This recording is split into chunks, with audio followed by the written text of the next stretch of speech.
Our WKYT First Alert Weather Day continues. More snow is in the air, and now we've got frigid temperatures returning. Ice and snow buildup led to the top deck of a parking structure to collapse in Lexington. We're live downtown with the latest update on the situation. And freezing temperatures can lead to a lot of issues, including a major one for your home. What officials say you should do if you ever get frozen pipes.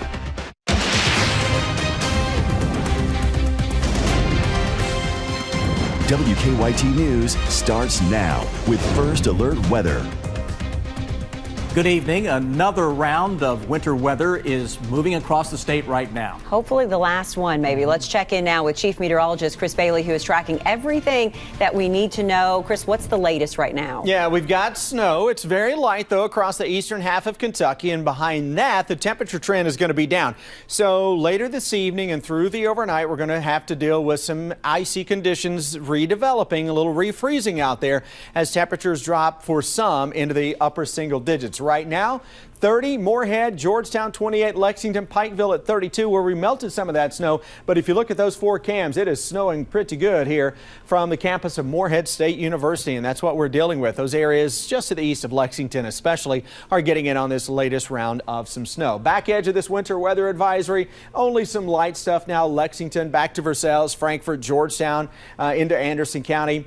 Danville, we're kind of on the outside looking in with a heavier snow band into parts of the region. You got into Madison County and points to the east. That is going to continue to be the case. That is where your winter weather advisory currently is. Here's the snow into the eastern half of the state. Notice that sharp line that is right on top of Madison County and basically right on top of the Kentucky River. Folks often kid how the Kentucky River is a dividing line. Well, let's go around. It kind of is. It has nothing to do with the river, mind you, but that's just the natural progression of the snow. Southern parts of Montgomery County, a little more snow than the northern parts, and then we get down to some of the sweet spots for snowfall last night. We had 4, 6, 7-inch reports coming out of numerous areas, Estill County, parts of Madison County, down into Jackson, Rockcastle County, even all the way back toward Columbia into Adair County, where it is still snowing. So guys, behind this, as we get rid of the snow, we got a couple more mornings that are absolutely frigid, and then we could take a deep breath, and I'll show you what that means with the 7-day in a couple minutes.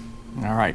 Until then, we do continue to track power outages in the state. This map showing the areas without power, and right now, more than 69,000 people are in the dark and without heat. That number has been dropping, though, all day. You can see that most of these areas are in southern and eastern Kentucky. Some of these areas have been without power since last week.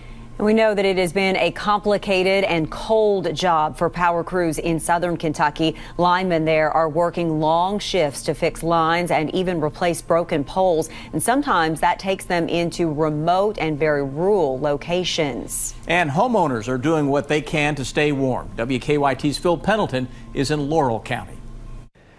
This is the Wkyt community of Laurel County, where power crews have been extremely busy working in remote and rugged terrain.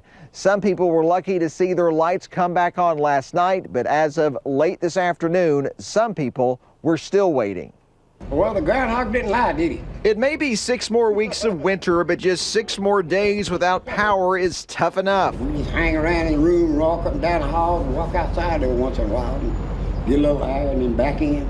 Walk the dog. He and Donnelly Hall have been without power since Monday with no way of heating their homes. They're spending it in a hotel. I was reading a little bit on Facebook, and they were talking about that it would be a few days. A few days, who knows?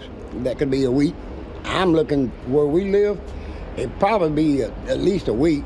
Crews from Jackson Energy replaced numerous poles in the Wkyt community Thursday. They've made a lot of headway since Wednesday, and crews worked through the night despite the snowstorm. It's just something we have to deal with once in a while. The same thing happened about 10 years ago. It's not real good, but it ain't the worst thing in the world either. Local crews are getting some help from out of state, but I'm told that in each county that Jackson Energy serves, there are more than 200 linemen working to restore power. In Laurel County, Phil Pendleton, WKYT. And Jackson Energy reported about 2,700 customers in Laurel County still without power this afternoon. That's the lowest it's been since the ice storm started on Monday. Take a look at these pictures from Knott County. The Kentucky Division of Forestry posted them. Crews have been helping clear several miles of mountain road leading to a Kentucky Emergency Warning System radio tower. That tower provides communications for first responders. That road was blocked by downed trees. There is now a path, though, to that tower. Utility workers with Kentucky Electric Cooperatives are working around the clock to restore power in hard-hit areas. Things are seeming to be thawing out. It's good, but spokesman Joe Arnold says it may cause even more outages, delaying getting the power on. You could have saplings that are currently bent all the way over that spring back up and wipe out a line. So it's very hard to say. I'm hopeful just by watching what's going on and the pace of things right now that we're talking perhaps as soon as early next week. But the people at the very end of the line, the ones that are the most remote and the most difficult to repair, certainly I would expect next week sometime. Right now, about 41,000 co-op customers are without power across the state. The snow, ice, and cold is believed to have caused the top level of a parking garage to collapse in downtown Lexington. Thankfully, no one was injured. That garage sits at the corner of Mill and High Streets. Surrounding streets are back open tonight, but it'll be a while before anyone can use that garage. WKYT's Shelby Smithson is live downtown with an update. Shelby, good evening. Now, crews have been out here for hours working to stabilize the parking garage. They say it's crucial to make sure it doesn't collapse further and damage any of the surrounding buildings. Now,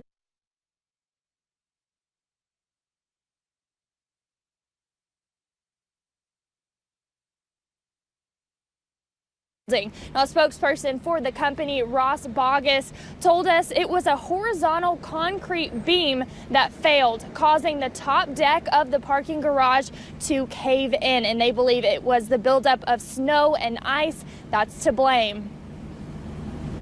This is the perfect storm for it, and I'll tell you, our snow removal guys are working as hard as they can. Now, it's a loss of about 250 parking spaces here downtown, and right now it's causing traffic to be blocked on part of Mill Street. But fortunately, officials say that no one was hurt. Live in Lexington, Shelby Smithson, WKYT. Shelby, thank you. Work continues in Magoffin County to clean up roads and clear power lines and bring electricity back to outlying communities. Work crews are pushing through ice and snow to bring back the electricity, but with issues at transmission lines and substations in areas around the county, the judge executive, Matthew Wireman, says the groundwork is only part of the puzzle. Last night's snow, he says, didn't help.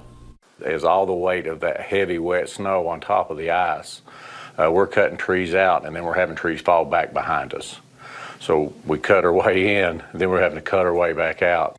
Right now, there's no timeline for when everyone's power will be back on there in Magoffin County, but Wireman says they're focusing on getting water flowing to homes and hoping electricity will follow that.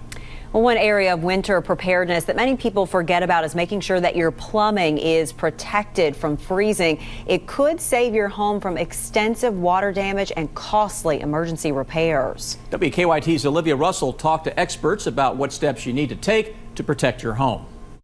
Kentucky faces freezing temperatures every year. With freezing temperatures comes frozen pipes, and the same advice is repeated every winter. You want to try to eliminate cold sources or sources of cold air that are near water lines. Allow a small trickle of water to run overnight. Open your kitchen and cabinet doors to expose those pipes to warmer temperatures. Susan Loncho with Kentucky American Water says this winter has been tricky, with storms knocking out power and heat to thousands of homes. She says that's when insulation is important. Some insulation foam that you may have on hand, that sort of thing. Anything like that can also help to prevent those pipes from freezing. While people might think older pipes are more likely to freeze or break, Lancho says it's actually more common in new homes or with first-time homeowners. Maybe they haven't gone through the winter in that new location where they're living, and so they're not aware that some of those pipes in that home have been subject to becoming frozen before. Whether it's an old or new house, she says the most important part is knowing where your main water valve is so you can turn off water if a pipe freezes. She says it's best to be prepared just in case. And take measures before the cold weather gets here to prevent those pipes from getting frozen.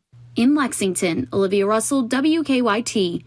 And keep those cabinet doors open there underneath the sink if that's what you need to do to help out. When you turn the water back on during these freezing temperatures, you should do it slowly to check for possible cracks or leaks.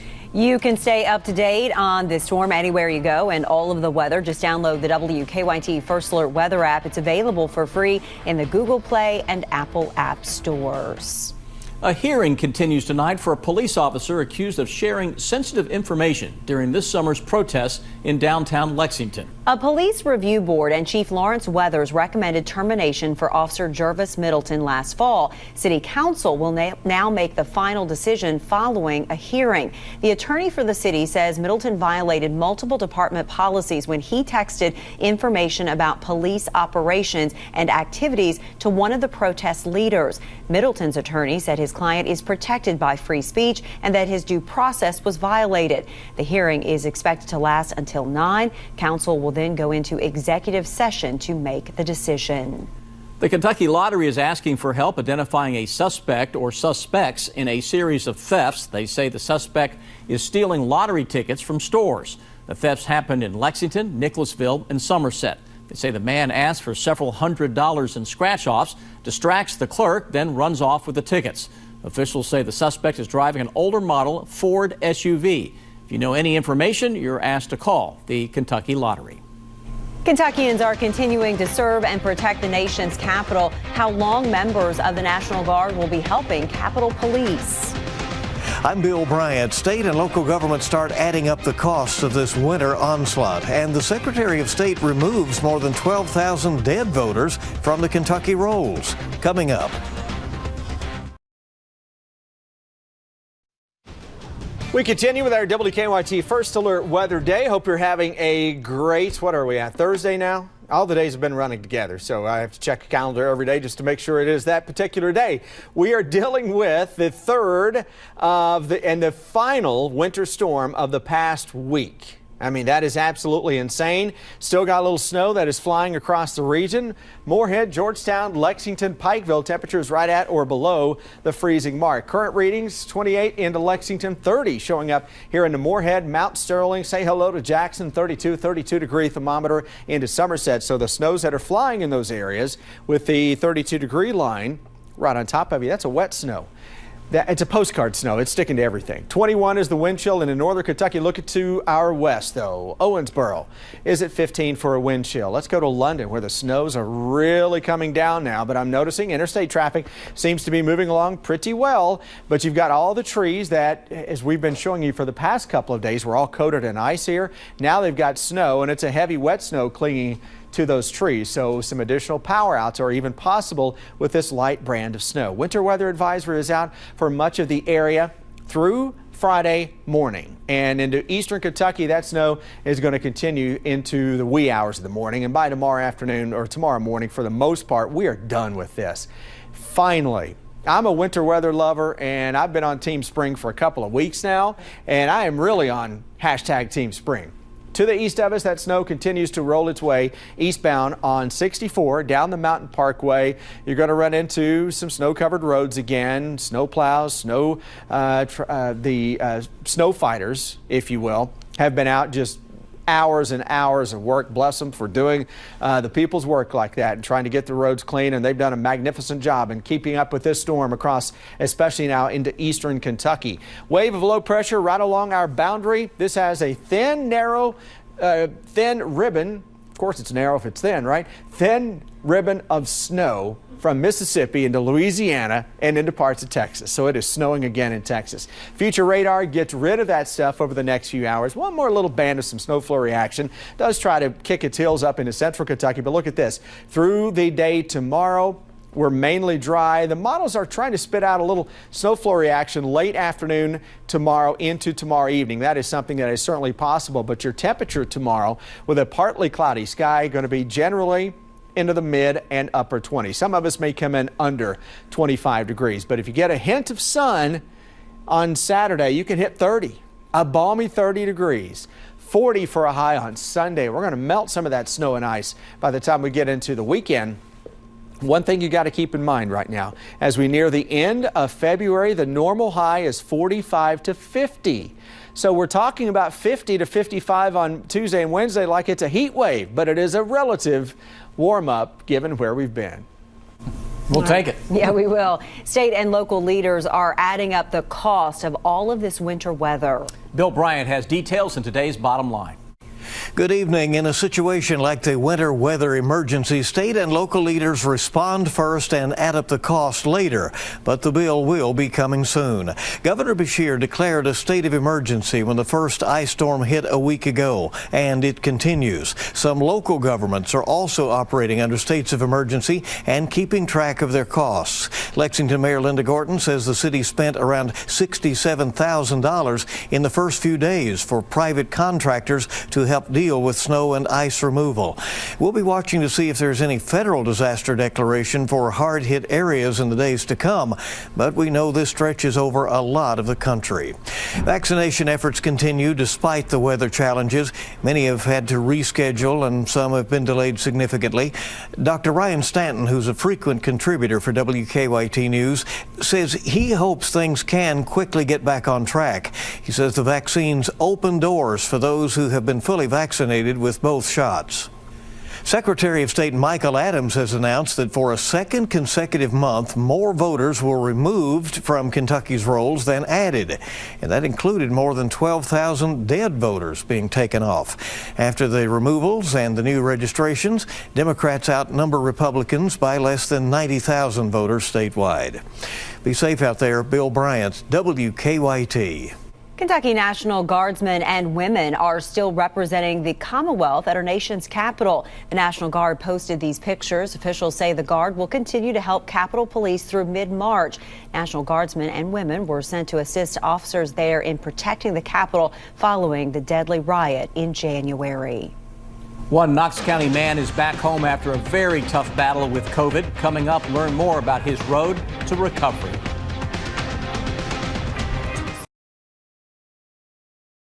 Keep up with the latest news on WKYT.com. Join the conversation on Twitter and become a part of the WKYT Facebook family. A Knox County man is reuniting with his family after battling COVID-19 for 138 days between 6 different hospitals. Herbert Souders had a really hard time breathing back in September. Turns out that was the beginning of a long journey fighting COVID-19. He spent time on a ventilator and a feeding tube. He says the experience humbled him, and he's thanking everyone for their support during the time in the hospital. Souders believes he was given a second chance. I want to thank God so much for doing this for me, that he could touch the doctor, the nurse, the therapist, that they could do the work. It's all in his hands. He does everything. Obviously getting very emotional there. Souders was discharged from Barberville ARH on February 12th. Right now he's going through therapy to build his strength. And boy, I bet so many people are praying for him and happy that he's doing better. We haven't seen one of those, where folks are released, so it's good to see that video there, and we're glad that he is home tonight with his family. Well, as we continue to watch vaccines roll out across Kentucky, we're going to be here to answer your questions. First up tonight, one of our questions, both the governor and WKYT's updates say that people in Phase 1C can be vaccinated on a limited basis. If so, why do the online registration platforms not allow this? Well, this is a question that we get pretty often, so we want to try and clarify.